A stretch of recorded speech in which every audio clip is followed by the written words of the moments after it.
If you had to choose between opening up a store where you worked at the scheduled time or going to a client's house to secure a $15,000 deal for your boss, which would you choose? When he was 23, Mark Cuban faced that very decision. He chose the deal over the store. While the choice seemed right to him, it got him fired. More about that later. To understand the man behind such bold decisions, we have to go back to when Mark Cuban was just 12 years old and sold garbage bags door to door in a suburb of Pittsburgh. He later sold powdered milk, which wasn't much of a step up. He recalled in his book, How to Win at the Sport of Business, in every job, I would justify it in my mind, whether I loved it or hated it, that I was getting paid to learn. And every experience would be of value when I figured out what I wanted to do when I grew up. He figured out very quickly that he wanted to run his own business, and boy, has he been successful. From co-founding Broadcast.com, a pioneer in online broadcasting, to owning the Dallas Mavericks, to his iconic role on Shark Tank. If I offered you $30 million for the company, would you take it? Mark Cuban is worth $5.2 billion. Yet even he grappled with self-doubt when he started out, admitting, in reality, I had as much doubt as confidence. I was just hoping the confidence would win over the doubt and it would all work out for the best. After graduating from Indiana University in the early 80s, he looked for a job where he could learn more about computers. The personal computing industry was starting to take off. He took a job at Mellon Bank in his hometown of Pittsburgh, where he took old manual systems at small banks and converted them to automated systems. He didn't last long there, all of 9 months. His next stint trying to franchise the TV repair business lasted 8 months. Then, at the age of 23, he took off to Dallas, Texas, where in his words, he pursued fun, sun, money, and women. He crashed at a friend's apartment, sleeping on the couch or the floor, lived off bar food, and bartended at night while hunting for a job in the computer industry by day. He managed to convince a store to hire him to sell software despite his lack of experience. When interviewers asked, "What do you do if a customer has a question about a software package and you don't know the answer?" he responded, "I would look it up in the manual and find the answer for them." Not only was that a good answer, but that's actually what he did. He'd spend every night reading computer manuals to learn everything he could about the products he was selling. He felt this would give him an edge over others, and he believes his passion for learning is one of the main reasons he's so successful. Clearly it worked because customers were so impressed with his knowledge that they hired him to install software at their offices. He charged $25 an hour for consulting, split between him and the store, and the extra cash allowed him to move into an apartment with his own bedroom. Cuban realized he loved working with technology, but he hated having a boss. 9 months into his new job, a client asked him to come into the office to close a $15,000 deal. The problem was the client wanted him to come at the same time he was expected to open up the software store at 9 a.m. He chose to close the sale rather than open up shop. Cuban recalled, "We all have to make that make or break call to follow orders or do what you know is right. I followed my first instinct, close the sale." He got a coworker to open up the shop instead. However, his boss wasn't impressed and fired him. While most people would have been crushed by the firing, Cuban had a different perspective. He thought, it never really matters how many times you fail. You only have to be right once. Getting fired was a blessing in disguise. It ignited his drive to start his own company. He created Micro Solutions, Inc., which sold personal computers and software and helped companies and individuals install them. He called up all the clients he had worked with at the shop, informing them he was now on his own and sought their business. They were hesitant to hire him since he didn't have employees or even a company phone. So Cuban's initial approach focused on building trust. When he tried to convince one company to buy an accounting software he was selling, he said he'd install it for free and offered to refund 100% of their money if the software didn't work for them. They just need to pay the $500 it took for Cuban to buy the software from the publisher.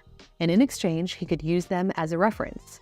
Cuban wasn't going to make any money on the sale. He was investing in building a client base and reputation, which put him in a better position to negotiate future deals.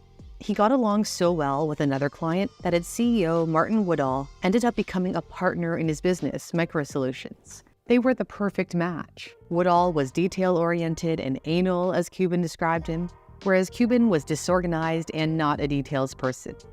Cuban understood that success in business isn't just about individual talent, but also about surrounding yourself with the right people who fill in the gaps in your own abilities.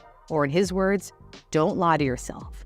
Each of us has to face the reality of who we are and what we are.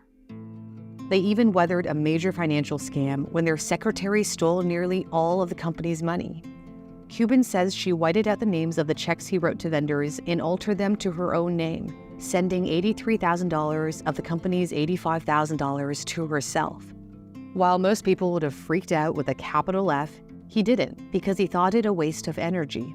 And the hard lesson he learned was that no one was going to cover my obligations but me. He returned to work, put his head down, and searched for new ideas, reading every book related to computers that he could get his hands on, learning about the features that worked well and the bugs in the software. He still reads for 3 hours every day. After 7 years, he sold Micro Solutions in 1990 to CompuServe, a subsidiary of H&R Block, for $6 million.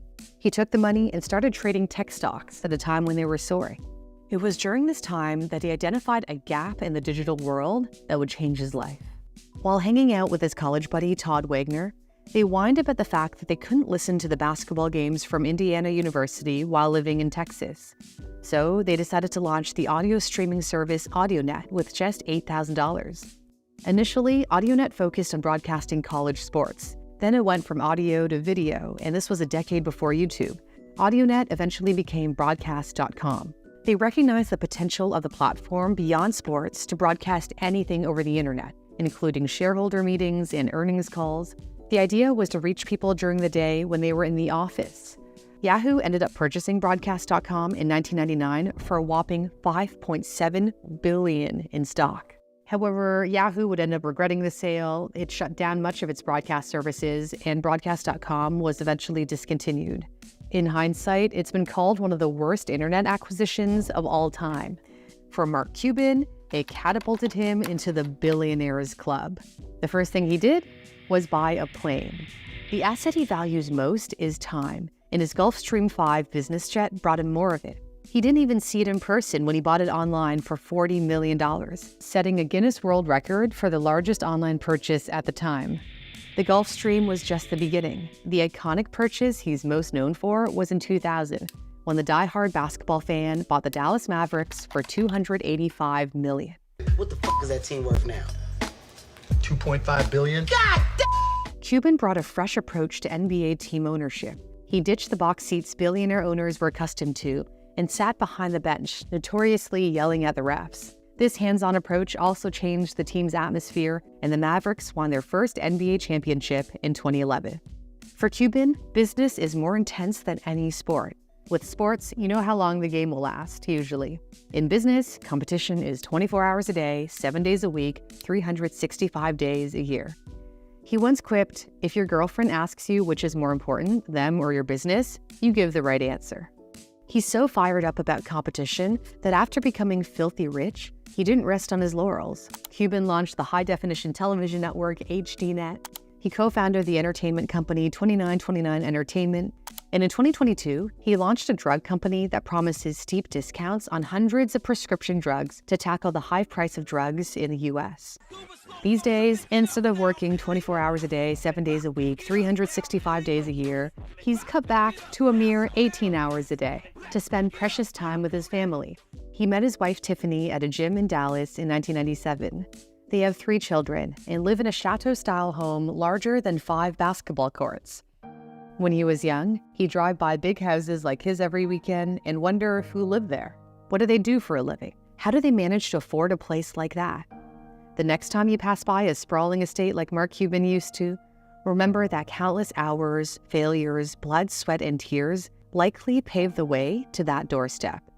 Self-education was pivotal in Cuban's journey, proving that with the right resources, anyone can master complex subjects. And there's a free and easy way to learn.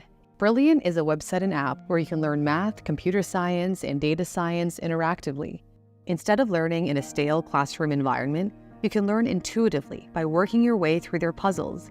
I like to spend 10 minutes a day solving Brilliant's logic puzzles to improve my analytical thinking. You can start at your own comfort level and then progress to more advanced lessons. And if you get stuck, you can view the explanation to discover the correct approach. You can try out Brilliant for free for 30 days using my link in the description, brilliant.org/newsthing. If you're one of the first 200 people to sign up with my link, you'll get 20% off your premium subscription, unlocking all of Brilliant's courses. Thanks for watching. For Newsthink, I'm Cindy Palm.